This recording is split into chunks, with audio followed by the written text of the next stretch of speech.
Assalamualaikum warahmatullah.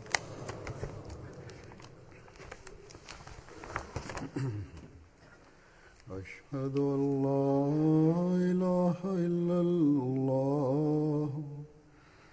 wahdahu la sharika lahu wa ashhadu anna Muhammadan abduhu wa rasuluhu. أما بعد فأعوذ بالله من الشيطان الرجيم بسم الله الرحمن الرحيم الحمد لله رب العالمين الرحمن الرحيم مالك يوم الدين إياك نعبد وإياك نستعين اهدنا الصراط المستقيم صراط الذين أنعمت عليهم غير المغضوب عليهم ولا الضالين.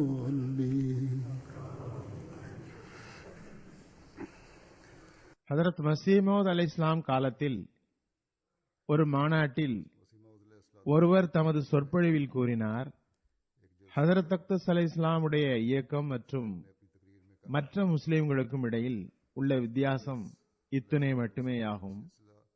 அதாவது அவர்கள் மரியமின் மகன் மஸீஹ் உயிருடன் வானத்துக்கு சென்றதாக நம்புகிறார்கள். நாமோ அன்னார் மரணமடைந்து விட்டதாக உறுதி கொள்கிறோம். இதனை தவிர நமக்கும் அவர்களுக்கும் இடையில் குறிப்பிடத்தக்க வேறு எந்த வேறுபாடும் இல்லை. இந்த விஷயத்தினால் பல விவகாரங்கள், அன்னாரது வருகையின் நோக்கம் ஆகியவை தெளிவாகாத காரணத்தால் ஹதரத் மஸீஹ் மவ்ஊத் அலைஹிஸ்ஸலாம் உடைய உடல்நிலை சீர்கட்டு இருந்த நிலையிலும் கூட இது சம்பந்தமாக இவ்வளவு வித்தியாசம் மட்டுமே உள்ளது என்பதல்ல என்று கவனமூட்டினார்கள். அன்னார் 27 டிசம்பர் 1905 இதனை தெளிவுபடுத்துவதற்காக தாமே ஒரு சொற்பொழிவாற்றினார்கள். அதில் கூறினார்கள், எனது வருகையின் நோக்கம் இந்த சிறு வித்தியாசத்தை வெளிப்படுத்துவதல்ல. இத்துணை ஒரு சிறிய பணிக்காக அல்லாஹ் தஆலா ஒரு இயக்கத்தை உருவாக்க வேண்டிய அவசியம் இருந்ததில்லை. மாறாக இன்னும் பல விஷயங்கள் உள்ளன என்று கூறியவாறு அதில் அன்னார் பல கருத்துக்களை எடுத்து வைத்தார்கள். மஸீஹ் அலைஹிஸ்ஸலாமுடைய மரணம் பற்றிய கொள்கை சரிதான். பிறகு அன்னார் கூறினார்கள், முஸ்லிம்களின் அமலின் நிலை சீர்கட்டு இருந்தது. பிறகு அன்னார் விரிவாக கூறினார்கள், அன்னார் விவரித்த அந்த செயல் நிலைகள் பற்றி, முஸ்லிம்களின் வீழ்ச்சிக்கு காரணமாக இருக்கின்ற நிலைகள் பற்றியும் அவற்றை சீர்திருத்துவதற்காகவே அன்னாரை அனுப்பினான் என்றும், அவற்றுள் ஒன்று பொய்யிலிருந்து விலகுவதும் உண்மையை நிலைநாட்டுவதும் ஆகும் என்றும், உங்கள் உண்மையின் தரத்தை உயர்த்துங்கள் என்றும் அன்னார் ஜமாத்திற்கு இது தொடர்பாக போதனை செய்தார்கள். உங்களுக்கும் பிறருக்கும் இடையில் உள்ள வித்தியாசத்தை வெளிப்படுத்துங்கள் என்றார்கள். வெறுமே ஈமான் கொள்வது, அன்னாரின் தோற்றத்தை உண்மை என்று நம்புவது மட்டும் பயனளிக்காது. அன்னாரின் வார்த்தைகளிலேயே இவ்விஷயத்தை உங்கள் முன் வைப்பேன். உங்களில் ஒவ்வொருவரும் நீதியுடன் தம்மை ஆய்வு செய்யுங்கள். அதனால் நிறைய விஷயங்கள் உங்களுக்கே தெரிய வரும். எந்த தகுதியை பெறுவதற்காக கவனம் செலுத்த வேண்டுமோ, எதனை ஹதரத் மஸீஹ் மவ்ஊத் அலைஹிஸ்ஸலாம் கவனம் மூட்டினார்களோ அந்த தரம் இல்லை. திருக்குர்ஆனில் அல்லாஹ் தஆலாவும் உண்மையான மூமீனுக்கு இதே அடையாளத்தையே கூறியுள்ளான். லா யஷ்ஹதூன ஸூர், அவர்கள் பொய் சாட்சி கூற மாட்டார்கள். இணை வைப்பு மற்றும் பொய் பற்றி கூறி அதிலிருந்து தப்புமாறு கூறினார்கள். பொய்யின் பாவமும் இணை வைத்தலை போன்றதே ஆகும். அல்லாஹ் தஆலா திருக்குர்ஆனில் ஜூர் என்ற சொல்லை பயன்படுத்தியுள்ளான்.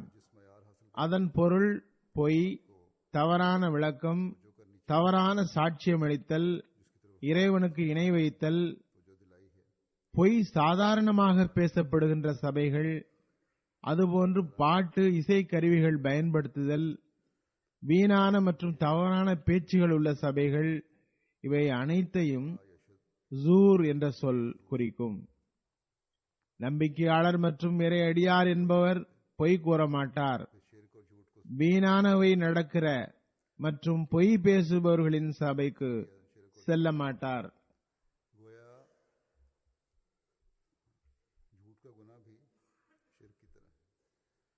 மேலும் அவர்கள் அல்லாஹ்வுக்கு இணை வைக்க மாட்டார்கள். இணை வைப்பான காரியங்கள் நடக்கும் இடங்களுக்கு செல்லவும் மாட்டார்கள். பிறகு அவர்கள் பொய் சாட்சி ஒருபோதும் கூற மாட்டார்கள்.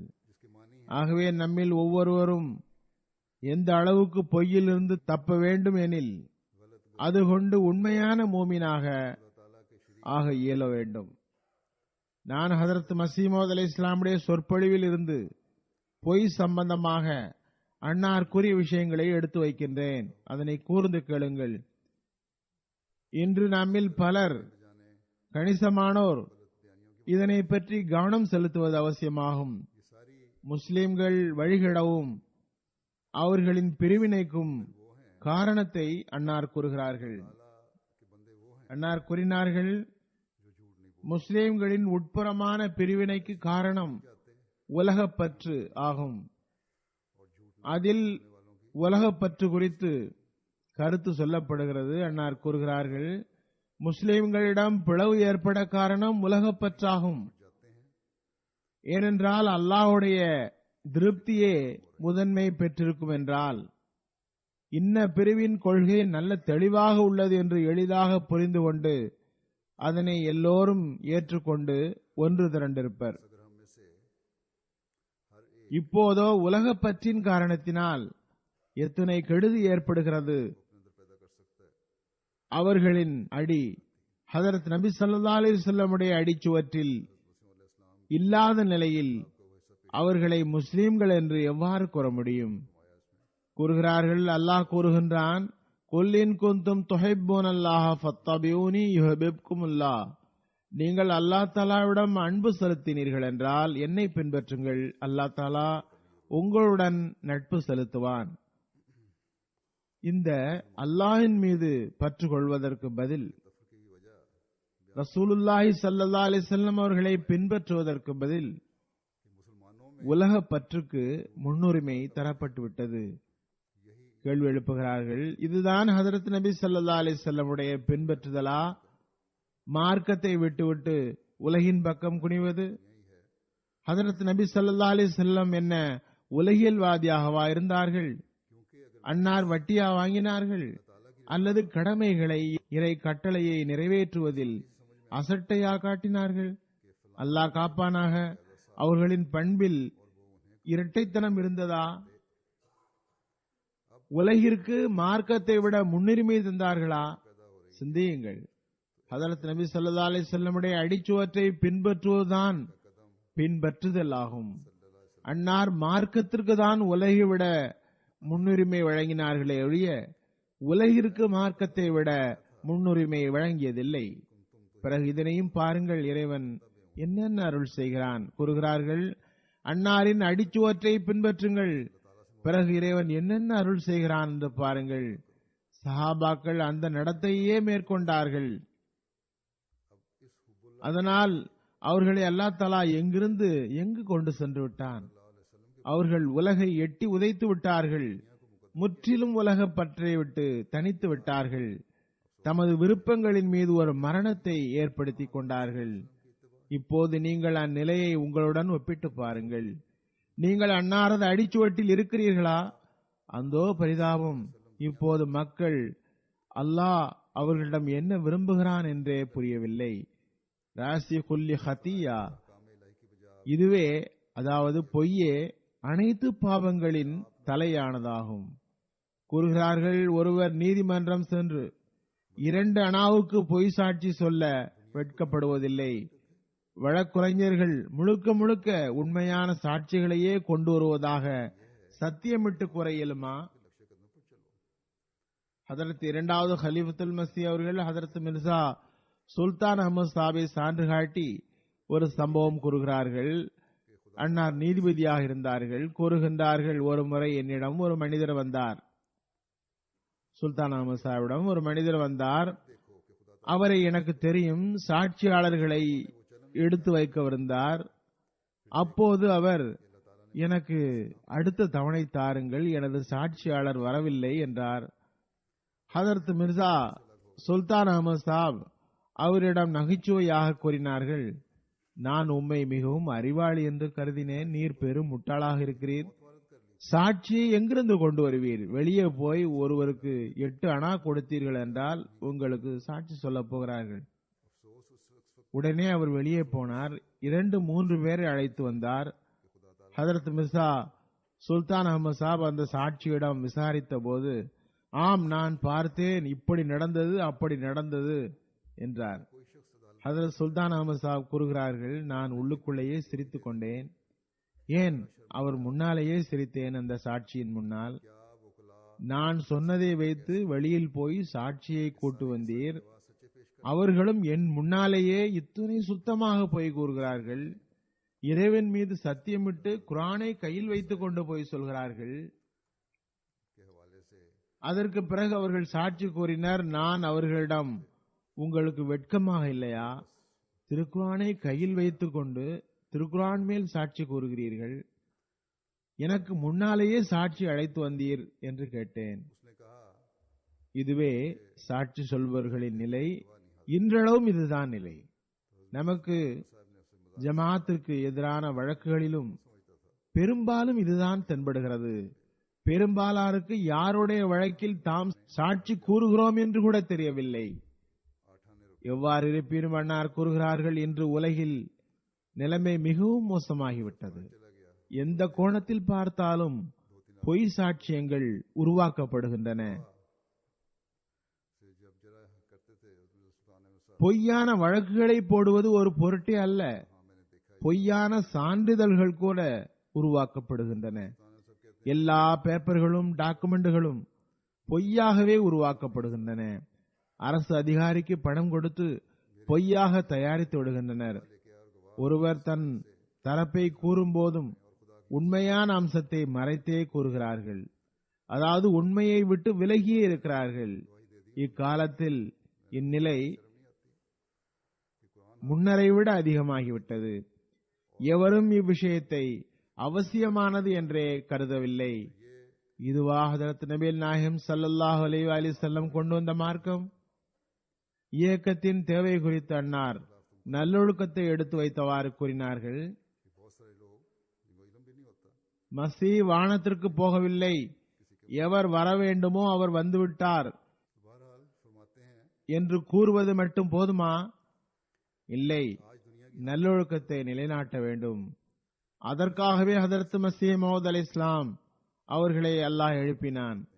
கூறினார்கள், அல்லாஹ் தஆலா பொய்யை அசுத்தமானது என்று கூறியுள்ளான். அதிலிருந்து விலகுங்கள். வஜ்தனிபுர் ரிஜ்ஸ மினல் அவ்சானி வஜ்தனிபு கௌல ஸூர்.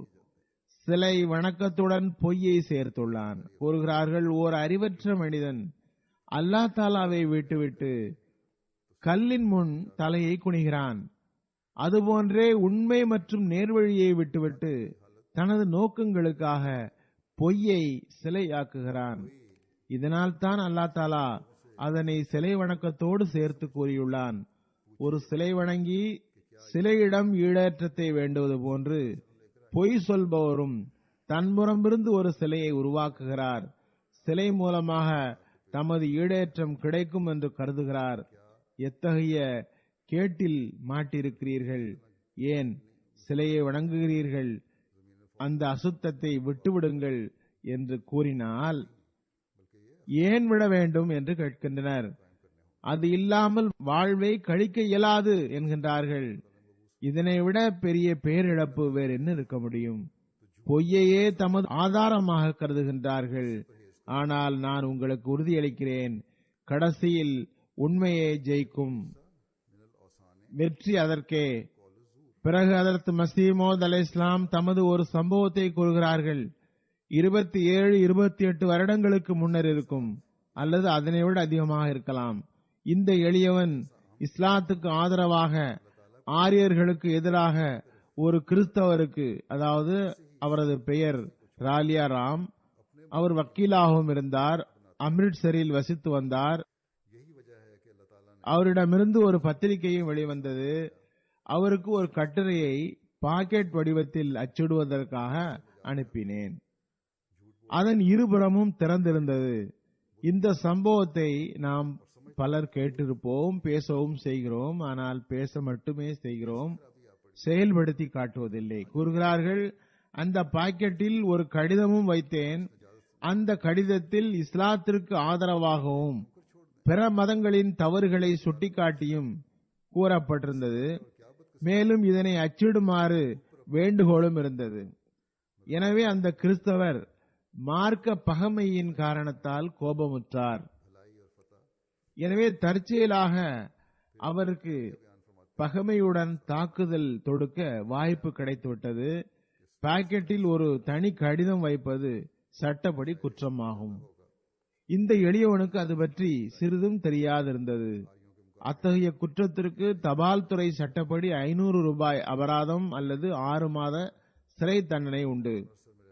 எனவே அவர் எனது கடிதம் கிடைத்த உடனேயே என் மீது தபால் துறை அதிகாரியிடம் வழக்கு தொடுத்து விட்டார். எனக்கு இந்த வழக்கை பற்றி தெரிய வரும் முன் கனவில் அல்லாஹ் தஆலா வெளிப்படுத்தினான். ரலியா ராம் வக்கீல் ஒரு விஷமிக்க பாம்பை என்னை கடிப்பதற்காக அனுப்புகிறார். அதனை நான் மீனை பொரிப்பது போன்று பொரித்து அவருக்கே திருப்பி அனுப்புகிறேன். இந்த வழக்கை குறித்து தீர்ப்பு பற்றிதான் என்று நான் அறிந்தேன். சுருக்கமாக இது வக்கீல்களுக்கு பயன்படத்தக்க ஓர் உதாரணமாகும். சுருக்கமாக நான் இந்த குற்றத்திற்காக குர்தாஸ்பூர் மாவட்ட தலைவரிடம் அழைக்கப்பட்டேன். எந்தெந்த வழக்கறிஞர்களிடமெல்லாம் இந்த வழக்குக்காக ஆலோசனை பெறப்பட்டதோ அவர்கள் அனைவரும் தந்த ஆலோசனை, இதில் பொய் சொல்வதை தவிர வேறு வழியில்லை, நான் பாக்கெட்டில் கடிதம் வைக்கவில்லை என்று கூறுமாறு ஆலோசனை தந்தனர். ரலியா ராம் தாமே அதில் வைத்திருக்கலாம் என்று கூறிவிடுங்கள் என்றார்கள். மேலும் எனக்கு ஆறுதலாக இன்னும் கூறினார்கள், அவ்வாறு கூறுவதனால் சாட்சியத்தை வைத்துதான் தீர்ப்பளிக்கப்படும். 2-4 பொய் சாட்சிகளை தந்துவிட்டால் வழக்கில் இருந்து விடுபட்டு விடலாம் என்று பொய் சாட்சிகளை எடுத்து வைக்குமாறு வக்கீல் ஹதரத் மஸீஹ் மவ்ஊத் அலைஹிஸ்ஸலாமுக்கு ஆலோசனை தந்தனர். அதுவன்றி வழக்கின் நிலை மிகவும் சிக்கலாக உள்ளதாக வக்கீல்கள் கூறினர். விடுதலைக்கு வேறு வழியே இல்லை என்றனர். ஹதரத் மஸீஹ் மவ்ஊத் அலைஹிஸ்ஸலாம் கூறுகிறார்கள், நான் எந்த நிலையிலும் உண்மையை விட விரும்பவில்லை. எது நடக்குமோ நடக்கட்டும் என்று நான் கூறிவிட்டேன். இவ்வாறு மறுநாள் என்னை ஓர் ஆங்கிலேயரின் நீதிமன்றத்தில் நிறுத்தப்பட்டது. எனக்கு எதிரில் தபால் துறை அதிகாரி அரசு தரப்பு வாதியாக ஆஜரானார். அப்போது நீதிபதி தனது கைகளால் எனது வாக்குமூலத்தை எழுதினார். முதலில் அவர் என்னிடம், அந்த கடிதத்தை கவரில் வைத்தீர்களா, அந்த பாக்கெட்டு உங்களுடையதானா என்று கேட்டார்.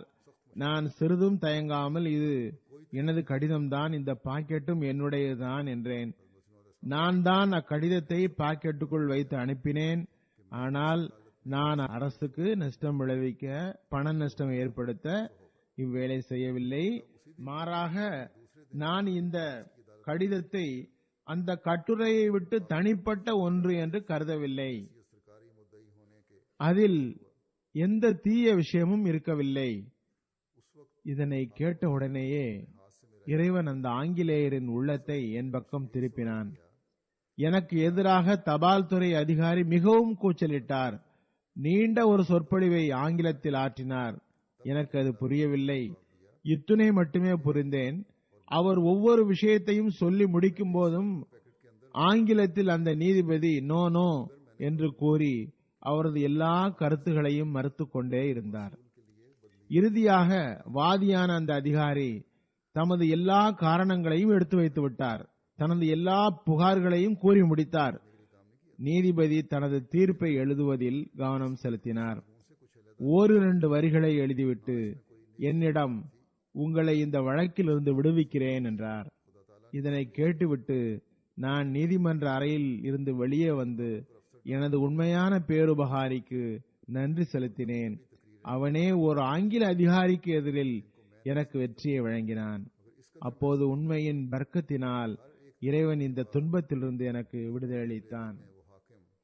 நான் இதற்கு முன் கனவும் கண்டிருந்தேன். ஒருவர் எனது தொப்பியை கழற்ற கையை நீட்டுகிறார். நான் என்ன செய்ய போகிறீர் என்று கேட்டேன். உடனே அவர் தொப்பியை எனது தலையிலேயே வைத்துவிட்டு கூறினார், நல்லது நல்லது. ஹதரத் மஸீஹ் மவ்ஊத் அலைஹிஸ்ஸலாம் கூறுகிறார்கள், பொய்யை விட்டு வாழ இயலாது என்று நான் எப்படி கூறுவேன்? அத்தகைய வார்த்தைகள் என்னை பொறுத்தவரை வீணானவை. நான் கூறுகிறேன், உண்மையை விட்டுவிட்டால் வாழ்வுக்கு வேறு வழியில்லை என்பதுதான் உண்மையாகும். நான் இப்போது வரை அந்த சம்பவத்தை நினைக்கும் பொழுது மிகவும் ரசனை ஏற்படுகிறது. இந்த தபால் துறை வழக்கை நினைக்கும் பொழுது ரசனை ஏற்படுகிறது. இறைவனது பக்கத்தை நான் மேற்கொண்டேன். அவன் என் மரியாதையை தக்க வைத்தான். எந்த அளவுக்கு தக்க வைத்தான் என்றால் அது ஓர் அடையாளமாகிவிட்டது. மன் யதவக்கல் அலல்லாஹி வஹுவ ஹஸ்புஹு, அல்லாஹ்வின் மீது முழுமையாக தவக்குல் வைப்பவருக்கு அல்லாஹ்வே போதுமானவனாகி விடுகின்றான். ஹதரத் மஸீஹ் மவ்ஊத் அலைஹிஸ்ஸலாம் கூறுகிறார்கள், நிச்சயமாக நினைவில் கொள்ளுங்கள், பொய்யை போன்ற வெறுக்கத்தக்க ஒரு பொருள் இல்லை. பொதுவாக உலகியல்வாதிகள் உண்மை பேசுபவர்கள் மாட்டிக்கொள்வார்கள் என்று கூறுகின்றார்கள். ஆனால் நாம் ஏன் அதனை நம்ப வேண்டும்? என் மீது 7 வழக்குகள் போடப்பட்டன. இறையருளால் எதிலும் எனக்கு பொய் சொல்ல வேண்டிய தேவையே ஏற்படவில்லை. எதிலாவது எனக்கு இறைவன் தோல்வியை தந்தானா? எவராவது கூறட்டும். அல்லாஹ் தஆலா உண்மைக்கு ஆதரவளிப்பவனாவான். ஓர் உண்மையாளருக்கு தண்டனையும் கிடைக்கலாம் என்பது எவ்வாறு இருக்க முடியும்? அவ்வாறு இருந்தால் உலகில் எவரும் உண்மை பேச துணிய மாட்டார்.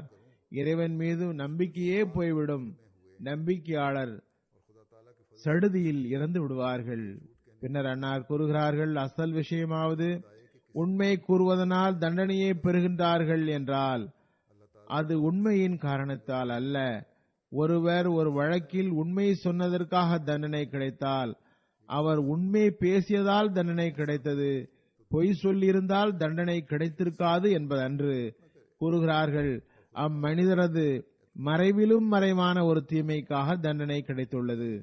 பிற பாவங்களை செய்திருப்பார், மறைவாக பாவம் செய்திருப்பார்.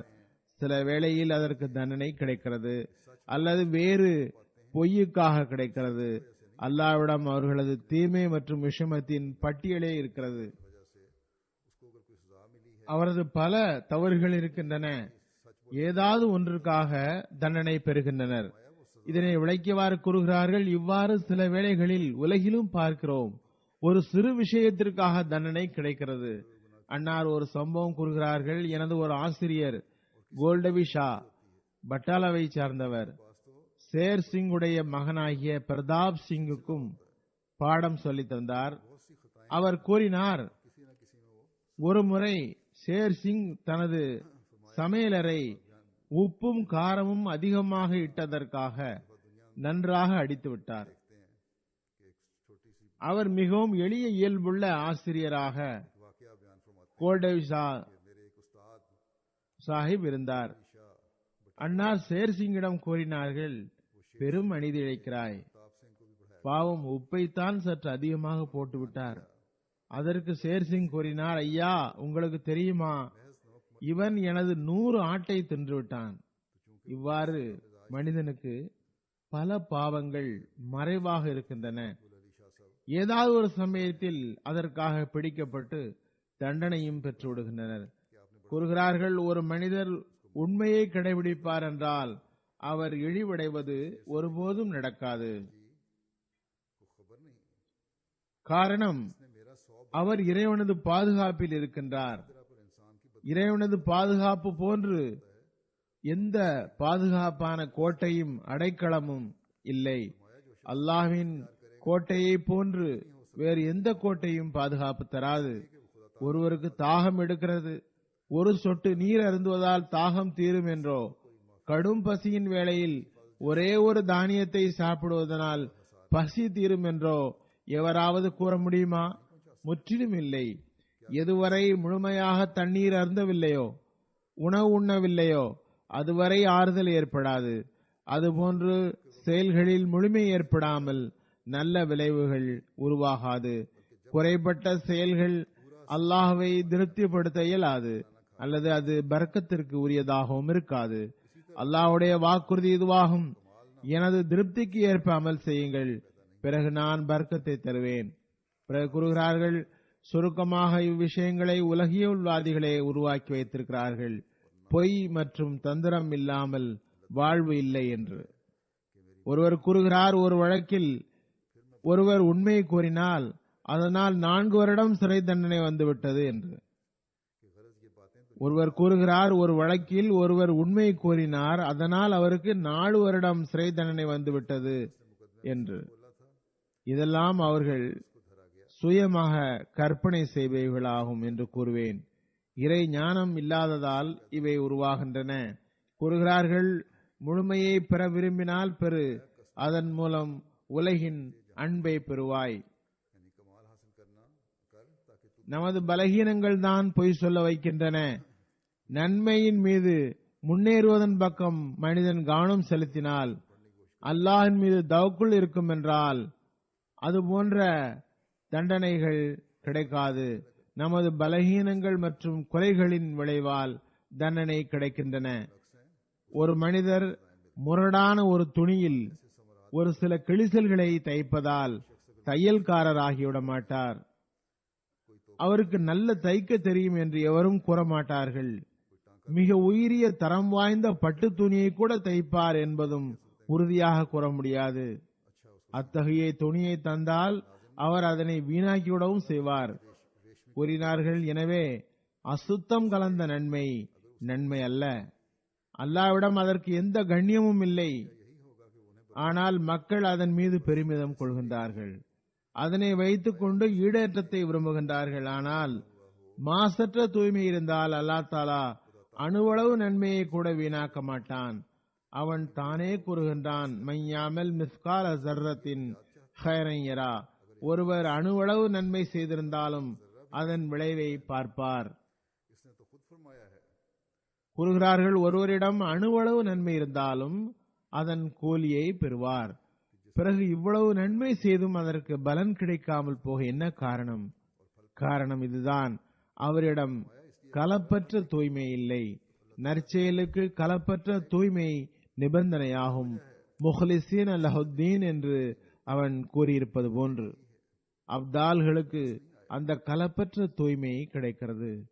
அல்லாஹ் தாலா கூறுகின்றான், மார்க்கத்தை அல்லாஹுக்காக கலப்பற்றதாக்குங்கள். ஆகவே இவ் அனைத்தும் ஹதரத் மஸீஹ் மவ்ஊத் அலைஹிஸ்ஸலாம் விளக்கியவையாகும். அன்னார் மிகவும் வேதனையுடன் கூறுகிறார்கள். அன்னார் இதனை எதற்காக கூறினார்கள் என்றால், ஈசா அலைஹிஸ்ஸலாம் வானத்தில் இருந்து வருதல் அல்லது வராமல் இருத்தல் ஆகிய கொள்கையை விட முக்கியமானது ஒருவர் தன்னை முற்றிலுமாக இணை வைப்பில் இருந்து தூய்மைப்படுத்த வேண்டும் என்பதாகும். தமது அமலின் நிலையை இணை வைப்பின் சாயல் கூட இல்லாத அளவுக்கு ஆக்க வேண்டும். உண்மையை நிலைநாட்டுங்கள், பொய்யை வெறுத்து விடுங்கள். இந்த விஷயங்களை கண்முன் நிறுத்தியவாறு ஒவ்வொரு அகமதியும் ஆய்வு செய்ய வேண்டும். உதாரணமாக சில விஷயங்கள் எத்தகையன என்று விளக்குகிறேன். வழக்குகளில் நாம் தவறான விளக்கங்களை பயன்படுத்தவில்லை தானே என ஆய்வு செய்யுங்கள். பிறகு நாம் தொழில்கள் லாபத்திற்காக தவறான விளக்கங்கள் தருவதில்லை தானே, அல்லது சம்பந்தங்கள் பேசும்போது தவறான விளக்கங்கள் தகவல்கள் தருவதில்லை தானே. எல்லா நிலையிலும் நேரான வார்த்தைகளை கௌலே சதீதை பயன்படுத்துகிறோமா? பெண்களை பற்றி அல்லது பையனை பற்றி விவரம் தரும்பொழுது நாம் கௌலே சதீதை பயன்படுத்துகிறோமா? அரசிடமிருந்து சோசியல் வெல்ஃபேர் அலவன்ஸை கருணை தொகையை வாங்குவதற்காக பொய்யை துணைக்கு அழைக்கவில்லையே என்று பார்க்க வேண்டும். இவ்விஷயத்தில் பலரது நிலையில் எதிர்மறையான நிலைப்பாடே காணப்படுகிறது. தமது வருமானத்தை மறைத்து அரசிடமிருந்து கருணை தொகை பெறப்படுகிறது. அதனால் டாக்ஸும் கட்டப்படுவதில்லை, வரி ஏய்ப்பு செய்யப்படுகிறது. நாம் நினைவில் கொள்ள வேண்டும், பொதுவாக உலகின் பொருளாதார நிலையில் ஒவ்வொரு அரசும் பிரச்சனைகளுக்கு இலக்காகியிருக்கிறது அல்லது இலக்காகிறது. இதுவரை ஆகவில்லை என்றாலும் இனி ஆகிவிடும். எனவே அரசு மிகவும் ஆழமாக சென்று உண்மையை காண முயற்சி செய்கிறது அல்லது செய்து கொண்டிருக்கிறது. ஆகவே அரசின் முன் தவறான நடவடிக்கைகள் வரும்போது அந்த மனிதருக்கு பிரச்சனைகள் உருவாகிற அதே வேளையில் அவர் அஹ்மதி என்று தெரிய வரும்பொழுது அஹ்மதியத்திற்கும் அவப்பெயர் ஏற்படும். எனவே எவராவது இந்த அடிப்படையில் தவறான தகவலை பயன்படுத்துகிறார்கள் என்றால் அவர் தனது உலகில் பயனை மட்டும் பார்க்காமல் சொற்ப தொகையில் வாழ்வை கழித்து பொய்யில் இருந்து விலகி அல்லாஹ்வை திருப்திப்படுத்த முயற்சி செய்ய வேண்டும். பிறகு அசைலம் புகலிடம் குறித்த விவகாரம், இதில் உங்களை ஆய்வு செய்யுங்கள். இதிலும் தவறான தகவல்கள் தரவில்லையே என்று பார்க்க வேண்டும். ஏனென்றால் வக்கீல்கள் அதற்காக முயற்சி செய்கிறார்கள். எப்போதுமே இதுவே வக்கீல்களின் வழக்கம். ஹதரத் மஸீஹ் மவ்ஊத் இஸ்லாமிடம் கூட கூறுகிறார்கள், பொய் சொல்லுங்கள், பொய்யான சாட்சி எடுத்து வையுங்கள் என்று கூறப்பட்டது. அதுபோன்று பொறுப்பாளர்கள் தம்மை ஆய்வு செய்யுங்கள். தமது ரிப்போர்ட்டில் தவறான தகவல்கள் தருவதில்லையே, முக்கியமான விஷயத்தை விட்டுவிடவில்லையே என்று பார்க்க வேண்டும். சில நேரங்களில் பொய் கூறப்படவில்லை எனினும் முழுமையாக கௌலை சதீது பயன்படுத்தாமல் இருந்தால் அதுவும் தவறாகும். தக்வாவை பயன்படுத்தி விவகாரங்களை சரி செய்ய வேண்டும். ஆகவே ஆழத்திற்கு சென்று விவகாரங்களை கவனிக்க வேண்டிய தேவை உள்ளது. ஒவ்வொருவரும் தமது சுயநலத்திலிருந்து வெளியேறி, தமது அகம்பாவத்தில் இருந்து வெளியேறி, இறைவனது பயத்தை முன்னிறுத்தி தமது விவகாரங்களை சரி செய்ய வேண்டும். இவை அனைத்தும் இல்லை என்றால் ஹதரத் மஸீஹ் மவ்ஊத் இஸ்லாம் கூறுகிறார்கள், இவை அனைத்தும் உலகப்பற்றின் வெளிப்பாடாக இருக்கும். உலகப்பற்றானது ஹதரத் மஸீஹ் மவ்ஊத் இஸ்லாம் கூறியது போன்று பிறகு பிளவினால் ஜமாத்தின் ஒருமைப்பாடு நிலைக்காது என்பது தெளிவாகும். குறைந்தபட்சம் அந்த சமுதாயத்தில் அந்த பகுதியிலாவது குழப்பம் ஏற்படுகிறது. ஹதரத் மஸீஹ் மவ்ஊத் இஸ்லாம் உருவாக்க நினைத்த ஒருமைப்பாடு முடிந்துவிடும். உலகப்பற்றின் காரணத்தால் தான் பிற பிரிவுகளும் உருவாயின.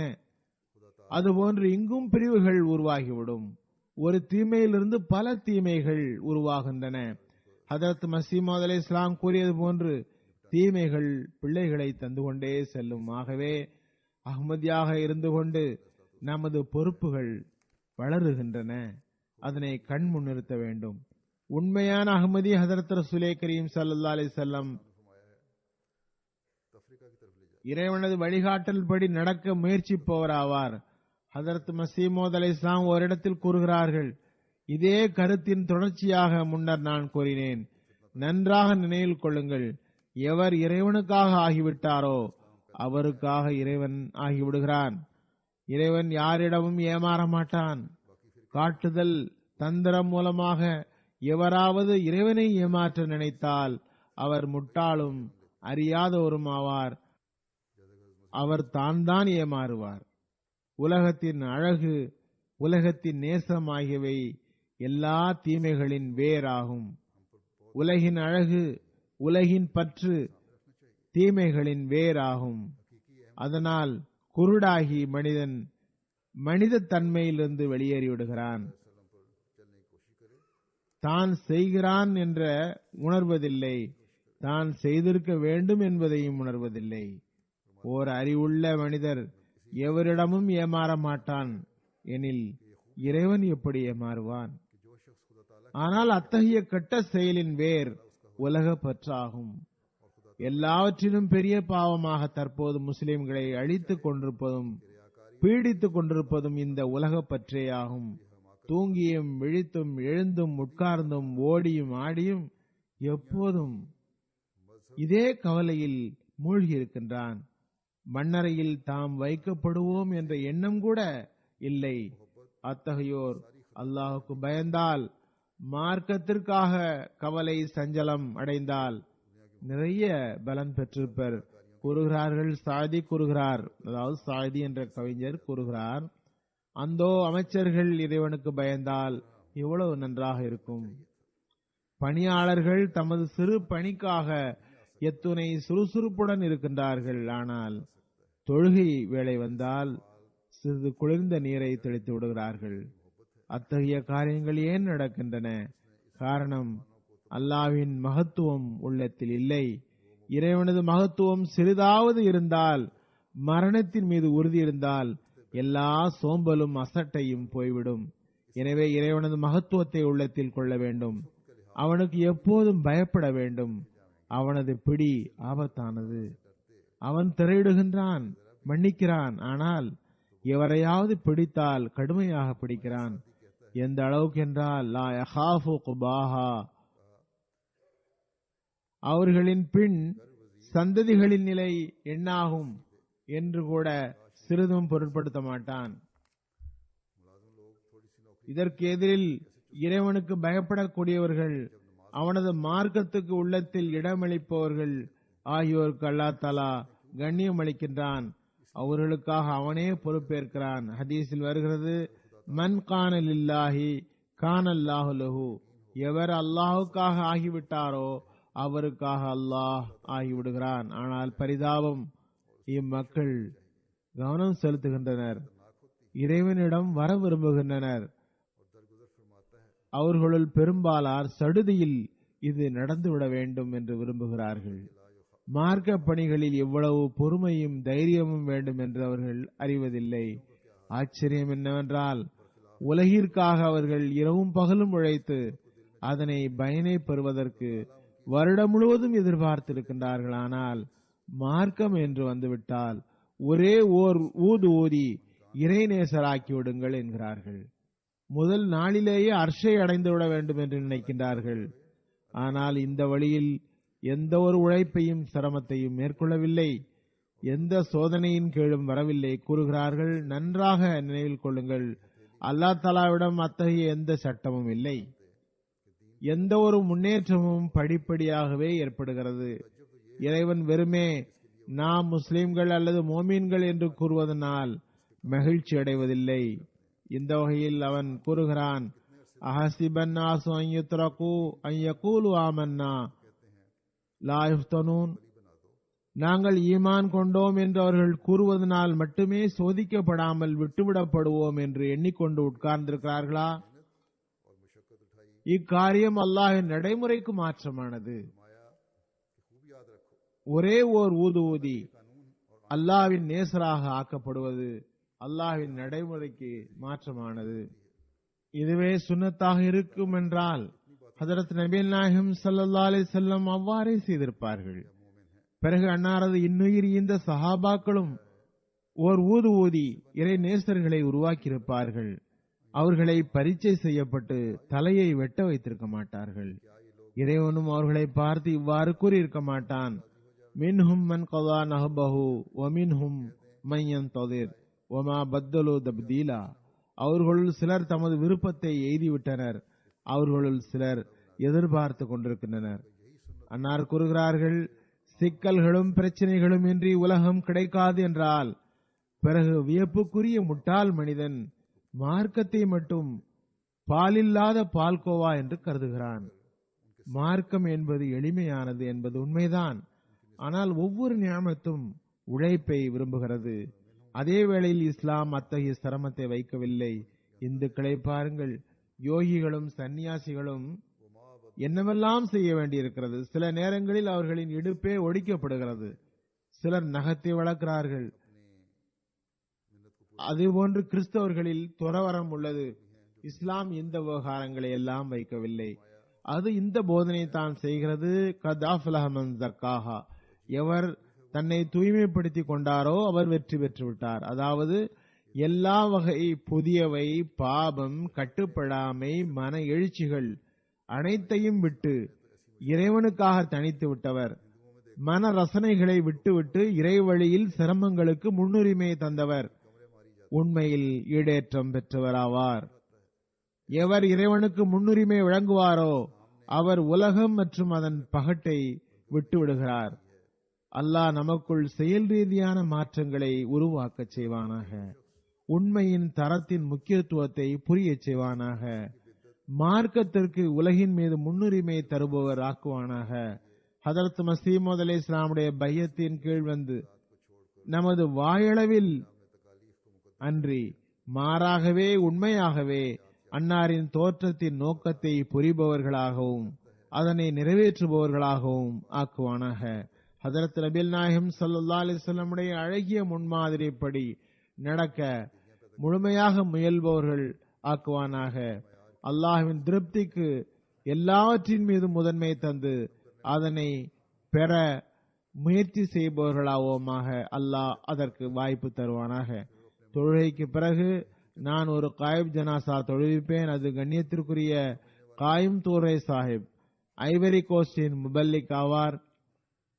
இவர் அங்கு உள்ளூர் வாசியாக இருந்தார். 25 ஜனவரி 2016 அன்று இறை நியதிப்படி வஃபாத்தாகிவிட்டார். இன்னா லில்லாஹி வ இன்னா இலைஹி ராஜூன். இவர் 1986 அஹ்மதியத்தை ஏற்றிருந்தார். அஹ்மதியத்தை ஏற்கும் முன் சொந்த மதரசா நடத்தி வந்தார். அஹ்மதியத்தில் இணைந்த பிறகு தனது மதரசாவை ஜமாத்திற்கு தந்துவிட்டார். அதற்கு பிறகு அது பிரைமரி ஸ்கூலாக மாற்றப்பட்டது. 1990 ஜாமியா அஹ்மதியா ஐவரி கோஸ்டில் மல்லிம் கோர்ஸ் படித்து முடித்தார். பிறகு நீண்ட காலம் வரை ஐவரி கோஸ்டின் தூர பகுதிகளில் தப்லீக் சுற்றுப்பயணம் செய்தார். எண்ணற்ற நகரங்களிலும் கிராமங்களிலும் அஹ்மதியத்தின் செடியை நட்டினார். அவருக்கு 10 ஆண்டுகள் ஃபிசம் ரீஜனில் ரீஜன் மிஷனரியாக பணியாற்றும் வாய்ப்பு கிடைத்தது. ஒரு வருடம் உருது கற்பதற்காக செலவழித்தார். பிறகு வஃபாத் வரை ஜூலா மொழியில் ஜும்மா ஹுத்பாவின் மொழிபெயர்ப்பு பணி செய்தார். மர்ஹூம் மூசியாக இருந்தார். அங்குள்ள முபல்லிக் எழுதுகிறார், காசிம் துர்ரே சாஹிபுடன் 1996 எனக்கு அறிமுகம் ஏற்பட்டது. கடந்த 30 வருடங்களாக ஜமாத்திற்கு தொண்டாற்றும் வாய்ப்பு கிடைத்திருந்தது. 86 இப்போது வரை ஜமாத்துடன் பற்று விசுவாசம், ஹிலாஃபத்துடன் பிரியம், இமாமுடைய வார்த்தைகளில் பிரியம், கடுமையான உழைப்பு உள்ளவர். இவர் தனது ஆர்வத்தால் உருது கற்றார். ஹதரத் மஸீமூத் அலைஹிஸ்ஸலாமுடைய எழுத்துகளில் இருந்து நேரடியாக பயன் பெறுவதற்காக. அதற்காக அவர் 2 முறை காதியான் சென்றார் உருது கற்பதற்காக. திரும்பி நாட்டிற்கு போய் ஆர்வத்துடன் நூல்களை படித்தார். இது தொடர்பாக முரப்பி சாஹிப் கூறுகிறார்கள், என்னுடன் எப்போதும் டெலிபோனில் தொடர்பு கொண்டு பல்வேறு மரபு தொடர்கள், சிரமமான வார்த்தைகளை கேட்பார். ஹதரத் மஸீமூத் அலைஹிஸ்ஸலாமுடைய கவிதைகளையும் கூட ஆர்வத்துடனும் பேரன்புடனும் படித்து வந்தார். அவற்றின் பொருளை விளங்க முயற்சி செய்வார். அல்லாஹ் தஆலா அவருக்கு நல்ல குரல் வளம் தந்திருந்தான். கூறுகிறார்கள், ஒரு பயணத்தின் போது அவர் என்னிடம் ஹதரத் மஸீமூத் அலைஹிஸ்ஸலாமுடைய பார்சி கவிதை ஒன்று கற்றுத்தருமாறு கூறினார். நான் அவருக்கு ஜானோ திலம் ஃபிதாயே ஜமாலே முஹம்மது மற்றும் சுமார் 5 வரிகள் ராகத்துடன் கற்றுத்தந்தேன். தனது ஊருக்கு சென்று அங்கு மாநாட்டில் அந்த கவிதைகளை ராகத்துடன் பாடினார். ஜூலா மொழியில் அதன் மொழிபெயர்ப்பையும் கூறினார். இஸ்லாம், அஹ்மதியத், ஹதரத் நபிகள் நாயகம் ஸல்லல்லாஹு அலைஹி வஸல்லம் மற்றும் இமாம் மஹ்தியின் தோற்றம் பற்றி அரபி மற்றும் ஜூலா மொழியில் எண்ணற்ற நசம்களை சுயமே கம்போஸ் செய்து தாமே ராகம் அமைத்து பாடவும் செய்துள்ளார்கள். அவை மக்களிடம் அதிக அளவில் ஏற்றுக்கொள்ளப்படவும் செய்தது. 2003 4வது ஹலீஃபத்துல் மஸீஹ் வஃபாத்திற்கு பிறகு நார்த் ரீஜன் கிளர்ச்சிக்காரர்கள் கையில் இருந்தது. நாட்டின் பிற பகுதியில் இருந்து துண்டிக்கப்பட்டிருந்தது.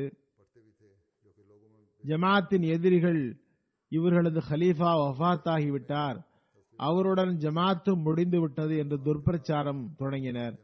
இதனால் அப்பகுதி அகமதிகளிடம் நிம்மதி குலைவு ஏற்பட்டது. இச்செய்தி தலைமையகத்தை எட்டியதும் காசிம் துரை சாப் இந்த பொய் பிரச்சாரத்தை முறியடிப்பதற்காக அங்கு அனுப்பப்பட்டார். அந்நாட்களில் நார்த் ரீஜனுக்கு பயணம் செல்வது மிகவும் சிரமமாக இருந்தது.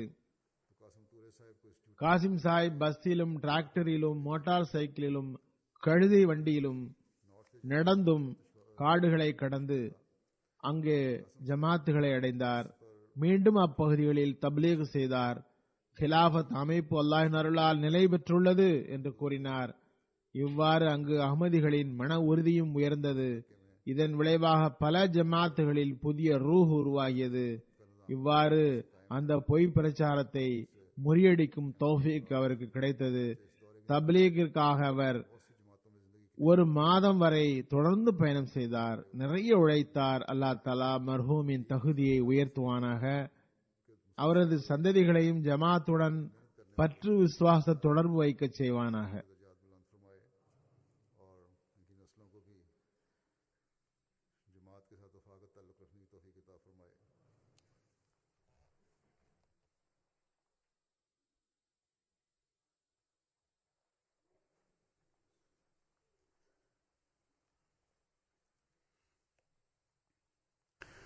الحمد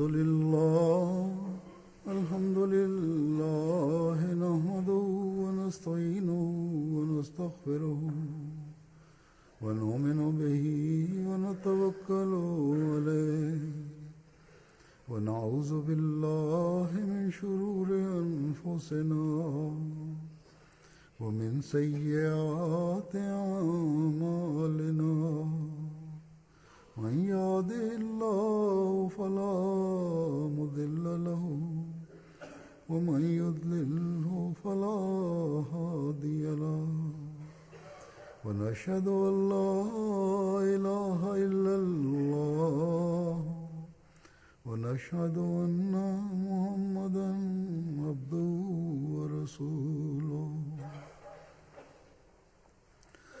عباد الله رحمكم الله إن الله يأمر بالعدل والإحسان وإيتاء ذي القربى وينهى عن الفحشاء والمنكر والبغي يعظكم لعلكم تذكرون اذكروا الله يذكركم وادعوه يستجب لكم ولذكر الله أكبر.